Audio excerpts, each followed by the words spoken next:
Hello दोस्तों, off beat सुकून की तलाश में आपका स्वागत है। दोस्तों, आज मैं आप सबको सिल्वेस्टर स्टैलोन के संघर्ष भरे जीवन और अपार सफलता की कहानी सुनाने जा रहा हूं। पूरी दुनिया जिन्हें रॉकी या रैम्बो के नाम से जानती है। 1970 के दशक में रिलीज हुई फिल्म रॉकी ने सिल्वेस्टर स्टैलोन को रातों रात सुपरस्टार बना दिया। पर यूं रातों रात सुपरस्टार बनने से पहले सिल्वेस्टर स्टैलोन ने कई रातें गरीबी और संघर्ष में गुजारी थी। ऐसी रातें जहां से उन्हें दूर दूर तक रोशनी की, उम्मीद की एक किरण भी दिखाई नहीं दे रही थी। आइए दोस्तों, सुनते हैं उनके अकल्पनीय संघर्ष की अद्भुत कहानी। सिल्वेस्टर स्टैलोन का जन्म 6 जुलाई 1946 को हुआ था और जन्म से ही जैसे बदकिस्मती ने एक साए की तरह उनका पीछा शुरू कर दिया।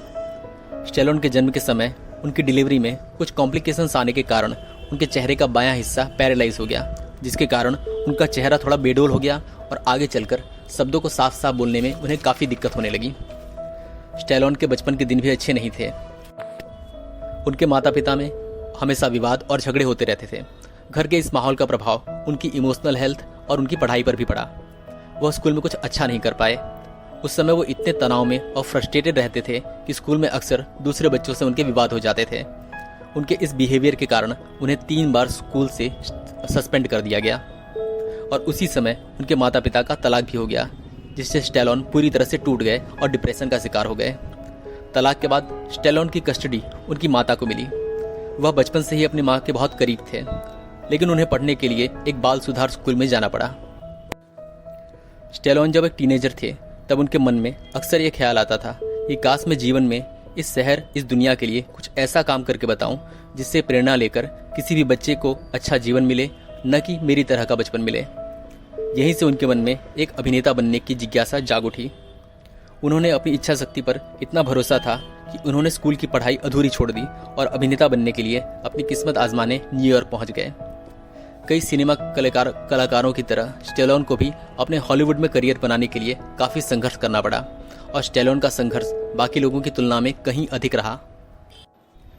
अधिकतर हॉलीवुड के स्टूडियो वालों ने स्टैलोन को यहाँ तक कह दिया कि जिस तरह का उनका चेहरा है और जिस तरह से वो डायलॉग्स बोलते हैं जो बिल्कुल समझ नहीं आते, उन्हें अपना हीरो बनने का सपना छोड़ देना चाहिए। इसी दौरान स्टैलोन ने शादी कर ली और उनकी पत्नी ने भी उन्हें बार बार समझाने की कोशिश की कि अभिनय का पागलपन छोड़कर घर चलाने के लिए वो कोई नौकरी कर लें, लेकिन स्टैलोन नहीं माने। स्टैलोन की आर्थिक स्थिति दिन ब दिन बिगड़ती जा रही थी और इस बात को लेकर स्टैलोन और उनकी पत्नी में हमेशा झगड़े होते रहते थे। पर स्टैलोन ने हार नहीं मानी। वह फिल्मों में रोल के लिए ऑडिशंस देते रहे। शुरुआत में उन्हें कुछ छोटे छोटे रोल्स मिले भी, पर किसी बड़ी सफलता से वो दूर रहे। पर उन्हें विश्वास था कि अगर वो इंडस्ट्री में 2-3 साल सक्रिय रहेंगे तो उन्हें कोई न कोई बड़ा रोल मिल ही जाएगा। लेकिन आगे जो भी हुआ, ठीक इसका उल्टा हुआ। स्टैलोन को छोटे छोटे रोल्स भी मिलने बंद हो गए। उनकी आर्थिक स्थिति और वैवाहिक जीवन दोनों बिगड़ते जा रहे थे। स्टैलोन और उनकी पत्नी एक छोटे से अपार्टमेंट में रहते थे।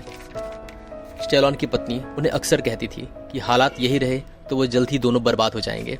दोनों में झगड़े बढ़ते जा रहे थे। नतीजा ये हुआ कि स्टैलोन घर आने की बजाय अपना अधिकतर समय पास की एक लाइब्रेरी में बिताने लगे। लाइब्रेरी में रोज पढ़ते पढ़ते उन्हें एहसास हुआ कि उन्हें कहानियों में रुचि है और उनमें कहानियाँ लिखने की खूबी भी है। वे कहानियाँ लिखने लगे। स्टैलोन घर पर हों या लाइब्रेरी में, वह किसी न किसी कहानी पर स्क्रिप्ट लिखते रहते थे। उन्हें विशेष रूप से मोटिवेशनल कहानियां लिखना पसंद था। कुछ दिन तक तो उनकी कुछ स्क्रिप्ट बिकी, लेकिन धीरे धीरे वह पूरी तरह से दिवालिया और बेघर हो गए। स्टैलोन इतने निराश हो गए कि उन्होंने वो काम किया जिस काम को वो करने की कभी सोच भी नहीं सकते थे। उन्होंने अपनी पत्नी के गहने चुराकर बेच दिए। जब उनकी पत्नी को ये बात पता चली तो उनके बीच में काफ़ी बहस हुई, लेकिन अंत में उनकी पत्नी चुपचाप रोने लगी। स्टैलोन को अपनी पत्नी को इस तरह से निराश और रोते हुए देखकर काफ़ी दुख हुआ। खुद को इतना लाचार और बेबस उन्होंने कभी महसूस नहीं किया था। लेकिन उनके हालात और बुरे होते गए। उनके पास अब एक वक्त का खाना जुटा पाने के भी पैसे नहीं थे। वो इतना मजबूर हो गए कि वह एक रात एक शराब की दुकान पर गए और उन्होंने अपने प्यारे डॉग बटकस को एक अजनबी को मात्र $25 में बेच दिया। स्टैलोन ने एक बार बताया था कि उस रात वो जितना रोए, अपने जीवन में वो इतना कभी नहीं रोए थे। ये उनके जीवन का सबसे अप्रिय क्षण था। एक रात स्टैलोन एक पब के पास से गुजर रहे थे। उन्होंने देखा वहां टीवी पर एक बॉक्सिंग मैच को देखने के लिए काफ़ी भीड़ जुटी थी। स्टैलोन भी टीवी पर मैच देखने के लिए रुक गए। टीवी पर द ग्रेट मोहम्मद अली और जैक वेपनर के बीच बॉक्सिंग का मैच चल रहा था। मोहम्मद अली दुनिया के नंबर 1 बॉक्सर थे और जैक वेपनर को सभी एक नाकामयाब बॉक्सर ही समझते थे। सभी को पता था कि यह एक तरफा मुकाबला है, मोहम्मद अली यह मैच आसानी से जीत जाएंगे, लेकिन ऐसा नहीं हुआ। जैक वेपनर एक बहादुर बॉक्सर की तरह लड़े और पूरे साहस से मोहम्मद अली का सामना किया। मोहम्मद अली बार बार मुक्का मारकर वेपनर को नीचे गिरा देते, लेकिन वेपनर फिर से खड़े हो जाते। यहाँ तक कि वेपनर ने भी अली को 4 बार नीचे गिरा दिया, जिसकी अपेक्षा किसी ने नहीं की थी। वेपनर पूरी तरह से लहूलुहान थे, पर हार मानने को तैयार नहीं थे। काफी संघर्ष के बाद 15 राउंड में स्कोर की गिनती के बाद अली मैच जीत गए, लेकिन अली वेपनर को नॉकआउट नहीं कर पाए थे। मोहम्मद अली और जैक वेपनर का यह मैच देखने के बाद स्टेलोन तुरंत अपनी घर की ओर भागे और इस मैच से प्रभावित होकर वह रॉकी नाम के एक बॉक्सर की कहानी लिखने लगे। अली और वेपनर के मैच से स्टेलोन इतने प्रभावित हुए थे कि वे लगातार 20 घंटों तक लिखते रहे और उन्होंने रॉकी की पूरी स्क्रिप्ट लिख दी। स्क्रिप्ट पूरे होने के अगले दिन से ही स्टेलोन अलग अलग निर्माता और निर्देशक के पास अपनी स्क्रिप्ट लेकर जाने लगे। सभी निर्माता निर्देशकों को स्क्रिप्ट बहुत पसंद आई, लेकिन स्क्रिप्ट के बदले स्टेलोन ने यह शर्त रखी थी कि इस स्क्रिप्ट पर जो फिल्म बनेगी उस फिल्म की मुख्य भूमिका, हीरो का रोल स्टेलोन खुद करेंगे। सभी निर्माता ने स्टेलोन को यह कहकर मना कर दिया कि हीरो बनने की उनमें कोई भी खूबी है ही नहीं। एक निर्माता ने स्टेलोन को स्क्रिप्ट के लिए $3 लाख देने की पेशकश की थी। स्टेलोन के लिए ये पैसे बहुत कीमती थे। अगर ये पैसे स्टेलोन ले लेते तो उनकी सारी परेशानियां खत्म हो जाती, लेकिन स्टेलोन को खुद पर पूरा विश्वास था कि वो हीरो का रोल करेंगे तो उनका जीवन बदल जाएगा। स्टेलोन अपने हीरो बनने की जिद पर अड़े रहे। फिर लंबे समय के बाद एक निर्माता मान गए और उन्होंने स्टेलोन से कहा कि वो स्टेलोन को हीरो के रोल और स्क्रिप्ट दोनों के लिए कुल मिलाकर केवल $35,000 ही देंगे। कहाँ उन्हें $3 लाख मिल रहे थे और कहाँ $35,000, लेकिन स्टेलोन मान गए। पैसे मिलते ही स्टेलोन सबसे पहले भागकर उस शराब की दुकान पर गए जहां उन्होंने एक अजनबी को अपने प्यारे कुत्ते बटकस को बेच दिया था। 3 दिन वहां इंतजार करने के बाद वह अजनबी स्टेलोन को मिला।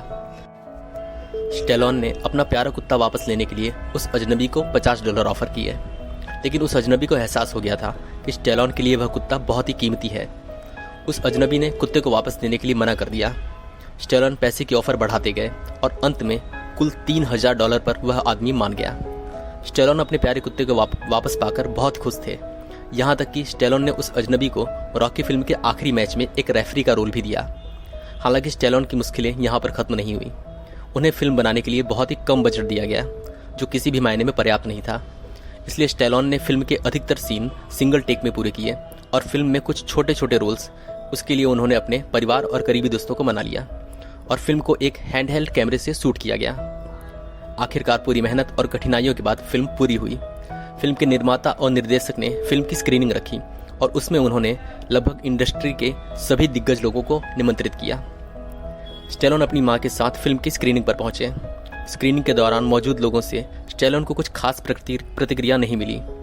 स्टेलोन चिंता में पड़ गए और तभी एक दिग्गज निर्देशक ने एक निर्माता के कान में जाकर कुछ कहा और उसके बाद एक एक करके वहां सभी मौजूद लोग थिएटर से बाहर निकलने लगे। थिएटर में सिर्फ स्टेलोन और उनकी मां ही रह गए। मां को यह देखकर बहुत अफसोस हुआ। उन्होंने नम आंखों से स्टेलोन से कहा, अभी भी वक्त है बेटा, ये सब छोड़कर एक अच्छी सी नौकरी ढूंढ लो। स्टेलोन हताश हो गए। स्टेलोन अपनी मां को सहारा देते हुए लॉबी में पहुंचे और उन्होंने देखा कि थिएटर के सारे दिग्गज लोग, सारे दर्शक बाहर उनका इंतजार कर रहे थे। स्टेलोन को देखते ही सभी लोग जोर जोर से तालियां बजाने लगे और उनकी पीठ थपथपाने लगे। यह देखकर स्टेलोन एक बच्चे की तरह मां से लिपटकर फूट फूट कर रोने लगे। और जब फिल्म रॉकी थिएटर में रिलीज हुई तो उसने इतिहास रच दिया। इस फिल्म को एकेडमी अवार्ड्स में 3 ऑस्कर्स मिले और स्टेलोन को बेस्ट एक्टर का नॉमिनेशन भी मिला। और स्टेलोन के कभी हार न मानने वाले जज्बे ने उनका जीवन बदल दिया। दोस्तों, यह थी सिल्वेस्टर स्टेलोन की अपार और अकल्पनीय संघर्ष भरे जीवन की कहानी। दोस्तों, इस कहानी से हमें यह सीख मिलती है कि हारना, गिरना या हार से डरना ये बुरी बात नहीं है। जैसा कि फिल्म रॉकी में भी बताया गया है कि अगर जीवन की कठिनाइयाँ पंच करके आपको 9 बार घुटने पर गिरा दें तो आपको 10 बार अपनी जगह पर खड़े होकर उन कठिनाइयों का सामना करना है। जैसा कि फिल्म रॉकी का एक डायलॉग भी है, it is not about how hard you hit, it is about how hard you can get hit and keep moving forward. उम्मीद करता हूँ दोस्तों आपको यह कहानी पसंद आई होगी। अगली बार फिर मिलेंगे एक नई कहानी और नई सीख के साथ। तब तक हंसते रहें, मुस्कुराते रहें, कहानियाँ सुनते और सुनाते रहें। Goodbye and take care.